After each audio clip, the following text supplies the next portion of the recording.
Hello everybody and welcome to My Hero Academia, Chapter 310 review. This chapter is titled Master and Pupil. And this chapter starts out as a lot of good chapters start out with a Jump Comics, My Hero Academia poster thing, illustration. Looks pretty cool. It's Deku with his new arm gear and yeah, it looks pretty badass on it. So the chapter starts in a rainy part of the city that they were in, All Might and Deku were in, where some men are attacking this eel woman. And she's going like, "You've got it all wrong, leave me alone, I haven't done anything wrong, I'm just scared." And these vigilante dudes are like, "Yeah, right, you're trying to get us to drop the guards and we'll strike." She's like, "No," and this dude shoots like a water cannon. Deku comes in, saves her from it. Deku's like, "Please, calm down, I understand it's a stormy night and everyone's on edge, but this woman's not a threat." And then the guys run off and say, "Well, you shouldn't wander around like that." And then the eel kangaroo person says, "I was slow to evacuate. This town didn't experience any major upheaval at first, so I hid at home and waited for it all to blow over. I thought I would take shelter at a hero school, so I ran out at night, and people got scared of me." And she said, "Sorry, everything turned so horrible so fast, right?"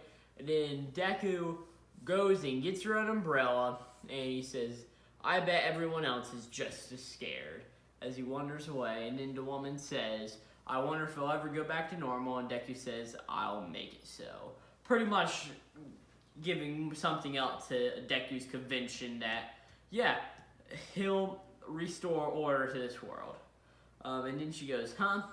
as Deku goes away and says, "Better get going," as a All Might pulls up, and would I be lying if I said it wasn't a Batmobile?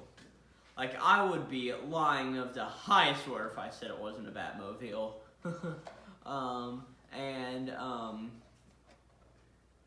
Then Deku says, "All Might, could you get her to a shelter? I couldn't afford to be around anyone."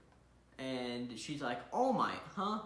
And then All Might just throws him something, and he's like, "Hang on, take this."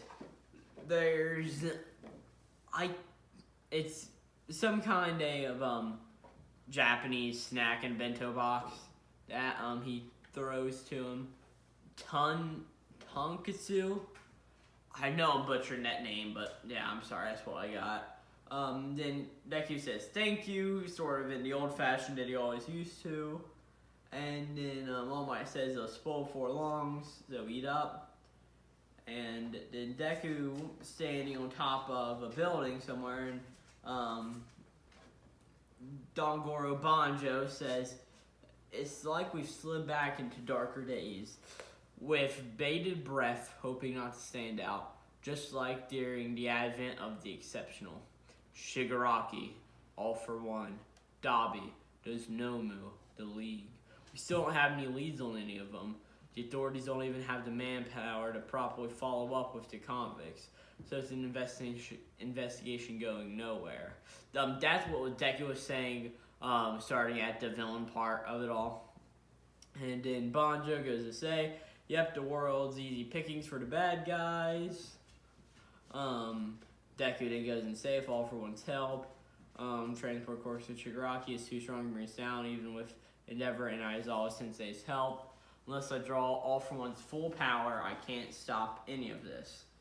And then we sort of get a mini flashback where,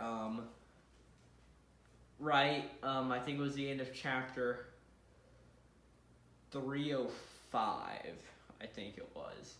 I'm not 100% sure. Where we go back to Yoichi Shigaraki, the original user of One for All, pretty much saying, "Point at IC2, you have to cooperate with the successor. Need your help to unleash the full power." And then we get more of it, and he says, "I implore you, my heroes," and they both stare at the wall. And eventually, Banjo goes, "How about you catch up on some of our quirks in the meantime, especially Shinomori's and N's." Shinomori is the Danger Sense dude, and N is the Smokescreen dude, right?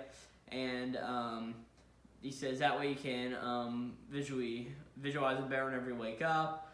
And Smokescreen says, it's not the worst idea. And then the third user speaks. He says, "We lived through the harshest era, the height of One For All's prosperity, an era when his control spread unchecked. Those who were under his control didn't realize it, but our leader had misgivings about the future. In order to strike back against One For All's control, he gathered allies and fought." And this leader he's talking about is the second user. And the second user then says, "You were there with us. You saw it all, Yoshi." And that's when Yoshi's name gets dropped. And I think that's the first time he's ever been referred to as that in the series. He looks over, and the original user says, "Yeah. I sought to bring down your brother and extinguished so many lives into progress. Because in our battle, victory meant life, and death, and defeat meant death." So, pretty much what I've gotten from all of this, I know there's probably 100 different ways to interpret this, but the way I got it was that the second and third users were part of a, rebellion against, All For One, pretty much. And I've seen our theories going around that they were part of All For One's group, but rebelled against him, and to be honest, I think they were just a resistance group that formed to try to snuff him out. But he continues, he says, "Now, you tell us to devote our efforts to one who wants to save our mortal enemy, a boy holding on to such a ridiculous delusion." And then Yoshi says, "A ridiculous delusion, such a sad way to see it. And tell me, why on that day, knowing full well as of my ties to your mortal enemy, did you reach out to me? Our battle never could have begun if you had taken me from this room on that day. Besides, what choice you have now? You know this is the only way in which you've chosen why you've chosen to appear here in the first place, correct?" And before we go on to what the second user said about that, pretty much what we got from this last little bit of dialogue is that the second and third users came in and were going to kill Yoshi, but decided to save him. And the room that they've been floating around in, that all of the vestiges are in, is the room that Yoshi was saved from. I mean, alright. So then second user says, "Can that boy really bring an end to all of this?" And Yoshi says, "Yes. One For All emerged from the will to resist my brother, but the moment you reached out your hand to me was when it was truly born." And then Banjo says, the second user says, "Listen up, boy.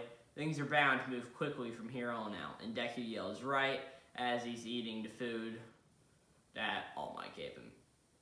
So, my thoughts on this chapter, I really liked finally being able to see the faces of the second and third users. It debunks the theory that they are Bakugo and Kirishima, I'm pretty sure. But I can't wait to figure out their quirks is. People are really putting thought into he's got a speed quirk, because things are bound to move quickly from here. But I'm not really buying into that. I'm just happy we got a chapter.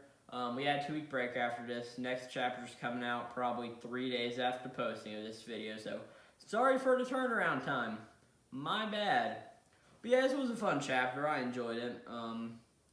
I really liked the point of One For All is born when you reached your hand out to me, even though I was your mortal enemy, that sort of thing. So yeah, I really like this chapter. I liked the second half a lot more than the first half. The first part was alright, but I mean, the second part rules. Now, can we please go back to the class? 1A, probably 2A now. Can we just go back? So yeah, that's my thoughts on My Hero Academia, chapter 310, Master and Pupil. I hope you enjoyed. If you liked this video, like and subscribe. If you didn't, then don't. Thanks for watching, everybody.